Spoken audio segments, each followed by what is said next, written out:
Hi guys, welcome back to Rajesh Sauji vlogs. ఈ mini vlog వచ్చేసి Thursday రోజునండి. ఇంకా మార్నింగే టమాటో అట్లు చేశారు మమ్మీ, తినేసాము. ఇంకా సాంబార్ కూడా చేశారు. ఇడ్లీతో కాంబినేషన్ బాగుంటుంది కదా అని చెప్పేసి ఇది కూడా పొట్టలో వేసేసాము. మా బ్రేక్ఫాస్ట్ అయితే అయిపోయింది. ఇంకా లంచ్ స్పెషల్ వచ్చేసి వైట్ రైస్, అలానే బీట్రూట్ ఫ్రై చేశాను నేను.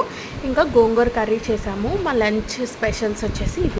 ఇంకా లంచ్ చేసేసి కొంచెంసేపు రెస్ట్ తీసుకొని ఈవినింగ్ లెగ్సి పనస్తన్లు ఉంటాయి కదండి, సీజన్ ఫ్రూట్, చాలా టేస్టీగా ఉన్నాయండి, స్వీట్గా సూపర్ ఉన్నాయి. ఇంకా అవి కూడా తినేసి ఇంకా అలా కూర్చునేసరికి ఈవినింగ్ ఎవరో బజ్జీ చేస్తున్న స్మెల్ వచ్చింది.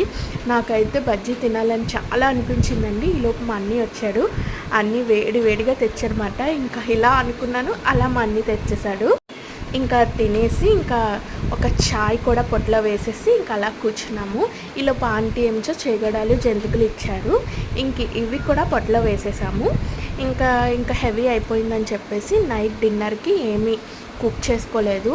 ఇంకా సబ్జా గింజలు ఉంటాయి కదా, అవి నానబెట్టుకొని షుగర్ అలానే నిమ్మకాయ కలుపుకొని ఇంకా తాగేసాము. మా డిన్నర్ స్పెషల్ ఆ రోజు గురు పౌర్ణమి కాబట్టి ఆ రోజు అస్సలు ట్రాఫిక్ అండి. వెడ్నెస్డే గిరి ప్రదక్షిణ కదా, నెక్స్ట్ డే కూడా చాలామంది ఆఫీసులకు వెళ్తున్నారు చూసారా, ఇంకా ఆగిపోయారు. 3 hours ఇంకా అక్కడే ఉన్నారంట. అస్సలు ఒక ఆటో కానీ ఏమీ కదలలేదు, అంత ట్రాఫిక్ ఉంది. ఇంకా ఆఫీస్కి వెళ్ళిన వాళ్ళు కూడా వెనక్కి తిరిగి వచ్చేసారు. ఇంకా ఇది థర్స్డే మినీ వ్లాగ్ అండి. ఈ మినీ వ్లాగ్ మీకు నచ్చితే please like, share and subscribe my channel అండి. మరో మినీ వ్లాగ్తో మీ ముందుకు వచ్చేస్తాను. అంతవరకు బాయ్ బాయ్.